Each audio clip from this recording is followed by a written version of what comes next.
السلام علیکم ورحمۃ اللہ وبرکاتہ۔ نحمدہ و نصلی علی رسولہ الکریم، اما بعد، فاعوذ باللہ من الشیطان الرجیم، بسم اللہ الرحمن الرحیم۔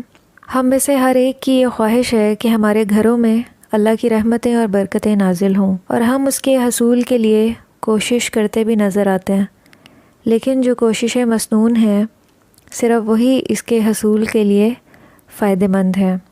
اس لیے انہی کو اپنائیے، اور کچھ اسباب ہمیں قرآن و سنت سے پتہ چلتے ہیں جو کہ برکت کے حصول کا ذریعہ ہیں۔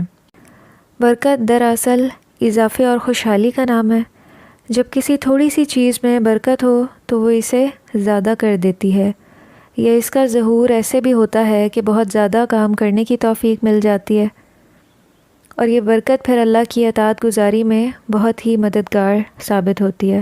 مال و دولت، وقت، علم، اولاد، کارکردگی اور اعضاء، ہر چیز میں برکت رونما ہو سکتی ہے۔ اس کا ظہور ایسے بھی ہوتا کہ انسان کو نیک اور محبت کرنے والی بیوی اور نیک اور صالح اولاد مل جائے۔ اسی طرح مال میں برکت یہ ہے کہ تھوڑا مال بھی ضروریات پوری کرنے کے لیے کافی ہو جائے، یا اس کی دوسری صورت یہ ہے کہ کثرت سے اللہ کے راستے میں خرچ کرنے کی توفیق مل جائے۔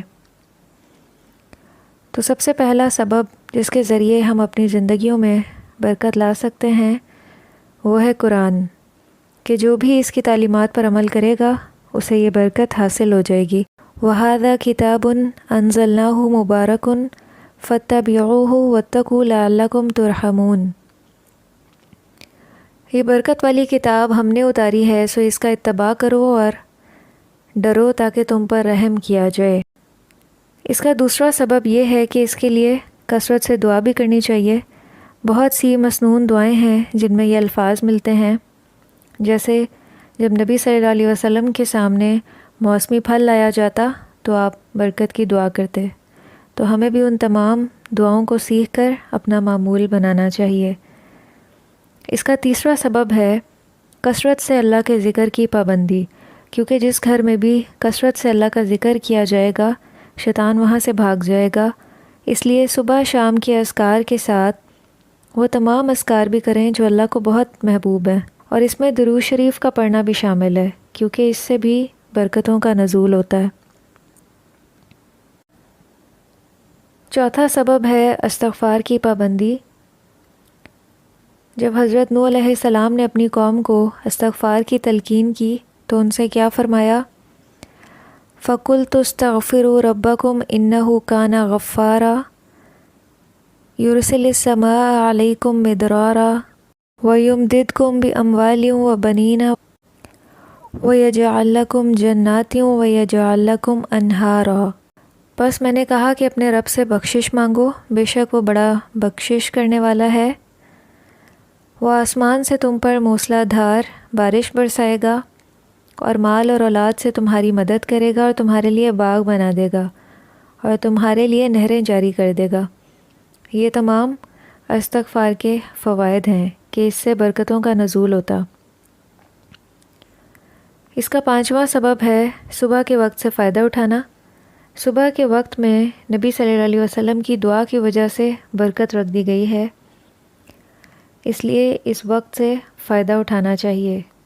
اس کا چھٹا سبب ہے ایک دوسرے کو سلام کرنا۔ جتنا زیادہ ہم سلام کو رواج دیں گے اتنی ہی ہم پہ یہ برکتیں نازل ہوں گی۔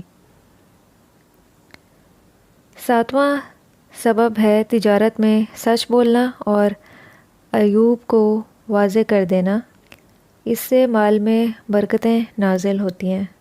اسی طرح باہمی اتحاد اور اتفاق بھی الفت و محبت کے ساتھ ساتھ برکت کے حصول کا ذریعہ ہیں۔ جہاں اتفاق ہوگا وہاں برکت ہوگی۔ اگر تجارت میں اتفاق ہوگا تو کاروبار میں برکت ہوگی۔ اسی طرح کھانا بھی مل کر بیٹھ کر کھانا چاہیے۔ اس سے پھر کیا ہوتا ہے کہ اعضاء پر برکت کے آثار رونما ہونا شروع ہو جاتے ہیں، صحت ملتی ہے، تندرستی حاصل ہوتی ہے۔ اور اس کا سب سے آخری اور اہم سبب ہے صلہ رحمی، رشتے ناتوں کو جوڑ کر رکھنا۔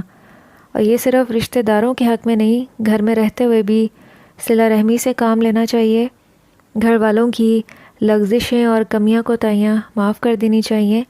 اس سے پھر گھر والوں کے دلوں میں الفت و محبت کے جذبات پیدا ہوتے ہیں اور صلہ رحمی کرنے والے کے رزق اور عمر میں بھی برکت ڈال دی جاتی ہے۔